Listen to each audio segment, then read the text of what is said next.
வணக்கம் நண்பா நண்பிகள், நீங்க பார்த்து கொண்ட டெக்னிக் சாம். நான் தான் உங்க சாம் ஜோசப் பேசுறேன். உலகமே டெக் ஆக போகுது, டெக் தான் உலகமாக போகுது. அப்படி இருக்கும்போது ஒவ்வொரு தேவையும் வெவ்வேறு, அந்த தேவைக்கு ஏற்ற மாதிரி தான் இந்த வீடியோவையும். இந்த வீடியோல நம்ம எதை பத்தி பார்க்க போறோம் அப்படின்னு நீங்க கேட்டீங்களா? இன்ட்ரெஸ்டிங்கான, அமேசிங்கான, வண்டர்ஃபுல்லான ஒரு டெக் அவேர்னஸ் வீடியோ தான் பார்க்க போறோம். என்ன அவேர்னஸ் வீடியோ அப்படின்னு நீங்க கேட்டீங்களா? நம்ம மொபைல் போனோட பேட்டரி லைஃபை எந்த லெவல் சேமிக்க முடியும் சொல்லி தான் இதில் பார்க்க போறோம். டிப்ஸ் அண்ட் ட்ரிக்ஸ் சொல்லலாம். இந்த வீடியோவை நீங்க ஃபுல்லா பார்த்துட்டு உங்களுக்கு பிடிச்சிருந்தா என்ன பண்ணணும் நண்பா? லைக் பண்ணிருவீங்களா? பண்ணிருவீங்க. கூலா உட்காந்து என்ஜாய் பண்ணுங்க நண்பா.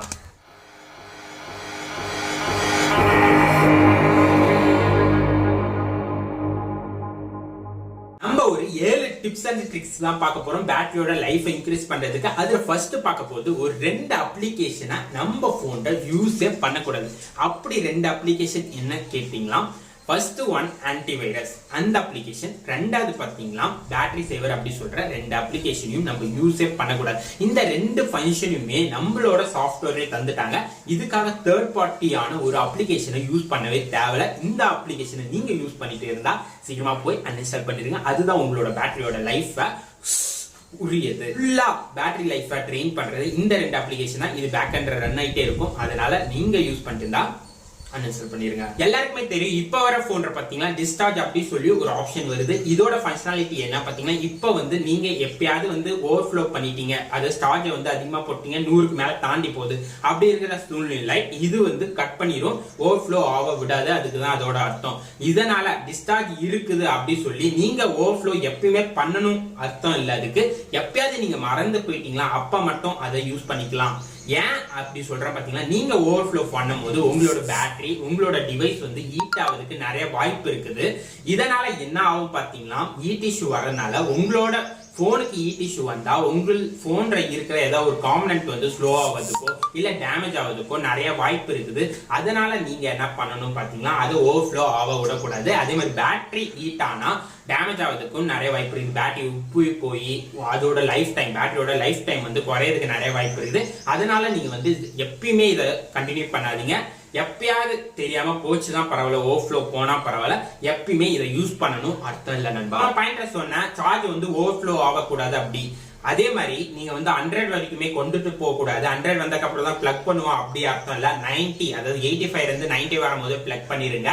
அதே மாதிரி நீங்க 20 இருந்து 25 இருக்கும் போதே சார்ஜ் போட்டுருங்க. அதுக்கிலையும் விடாதீங்க. இதே மாதிரி இதுக்கு மேலேயும் போக விடாதீங்க. அப்ப உங்களோட பேட்டரியோட லைஃப் கான்ஸ்டன்டா மெயின்டைன் பண்றதுக்கு நல்லாவே இருக்கும் நண்பா. உங்களோட 4வது பாயிண்ட் என்ன பாத்தீங்கன்னா, நம்ம ஒர்க் பண்ணா நம்மளுக்கு டயர்ட் ஆகும். யார் ஒர்க் பண்ணாலும் டயர்ட் ஆகும். அதே மிஷினும் ரொம்ப நேரம் ஒர்க் பண்ணாலும் அது வீணா போறதுக்கு வாய்ப்பு இருக்குது, ஹீட் ஆகுறதுக்கும் நிறைய வாய்ப்பு இருக்குது. இப்ப கம்பெனியே பாத்தீங்கன்னா ஒரு மிஷினை ஸ்டார்ட் பண்றாங்கன்னா அது கூலிங் ஸ்டேஜ்ல தான் இருக்கும். போக போக பாத்தீங்கன்னா அதோட ஹீட் லெவல் பாத்தீங்கன்னா இன்க்ரீஸ் ஆயிட்டே போகும். அதேதான் போன்லயும் நம்ம யூஸ் பண்ண ஹீட் இன்க்ரீஸ் ஆயிட்டே போகும். அதே மாதிரி அதுக்கும் ஒரு ரெஸ்ட் கொடுக்கணும். அதுதான் பவர் ஆஃப். அது யாருமே பண்றது இல்ல. நீங்க டெய்லிக்கு பண்ண முடியல அப்படி இருக்கிற சூழ்நிலை வீக்லி ட்வைஸ் ஆச்சு பண்ணுங்க, 3 days once அப்படி பண்ணுங்க. அப்படி நீங்க பவர் ஆஃப் டெய்லிக்கு பண்ண முடியாத சூழ்நிலை டெய்லிக்கு ரீஸ்டார்ட் ஆச்சு அட்லீஸ்ட் பண்ணுங்க, அது போதும். நீங்க பவர் ஆஃப் பண்ணீங்கன்னா 1 hour அதுக்கு ரெஸ்ட் கொடுத்துட்டு திரும்பி பவர் ஆன் பண்ணுங்க. இந்த மாதிரி நைட்டு பண்ணுங்க. ஏன்னா காலைல உங்களுக்கு ஒர்க் இருக்கும், யாராவது ஏதாவது போன் பண்ணுவாங்க, அப்போ டிஸ்டர்ப் ஆகும். இதனால நைட்டு ஒரு 10 o'clock மேல பண்ணுங்க. உங்களோட போனோட பெர்ஃபார்மன்ஸ் வைஸும் பேட்டரி வைஸும் நல்லாவே இன்க்ரீஸ் ஆகும். எல்லாரும் முக்கியமா பண்ற ஒரே தப்பு இதுதான். ஏதாவது ஊருக்கு போனீங்களா வேற சார்ஜர் மாத்தி போடுறது. இப்ப எடுத்துக்கிட்டீங்களா ஐபோன்ல பாத்தீங்களா 8 மெகாபிக்சல் தராங்க. அதே சாதா ஆண்ட்ராய்ட் போன்ல ஒரு 16 மெகாபிக்சல் தந்தாலும் அந்த ரெண்டோட போனோட கேமரா குவாலிட்டி மேட்ச் ஆகாது. ஏன்னா ஐபோன் குவாலிட்டி வேற, சாதா ஆண்ட்ராய்ட் போனோட குவாலிட்டி வேற.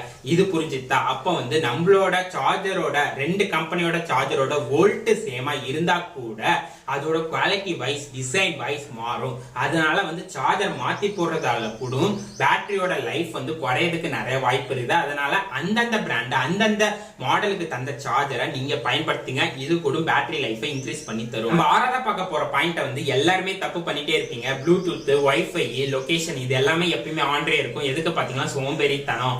அதாவது ஒரு அப்ளிகேஷன் ஓபன் பண்றோம்னா அதுக்கு இதெல்லாம் தேவைப்படும். இப்ப லொகேஷன் அப்ளிகேஷன் யூஸ் பண்ணா இந்த லொகேஷன் இது தேவைப்படும், ஷேரிட்டி யூஸ் பண்ணா இந்த மாதிரி வைஃபை ப்ளூடூத் லொகேஷன் தேவைப்படும். அதனால எல்லாத்தையுமே ஆன்ரே வச்சிருப்பீங்க. அப்படி வைக்காதீங்க. அது மூணுமே நம்மளோட சார்ஜை வந்து குறைக்கும். அது லொகேஷன் மெயினா வந்து சுத்தமா குறைச்சி தரது லொகேஷன் ஒண்ணு. அதனால இந்த மூணுத்தையுமே நீங்க ஆன் பண்ணி வைக்காதீங்க. எப்ப தேவையோ அப்ப மட்டும் ஆன் பண்ணிட்டு திரும்பி ஆஃப் பண்ணி வச்சிருங்க. இதுவும் உங்களோட பேட்டரி லைஃபை இன்க்ரீஸ் பண்ணி தரும். லாஸ்டா பார்க்க போற விஷயம் வந்து பிரைட்னஸ்.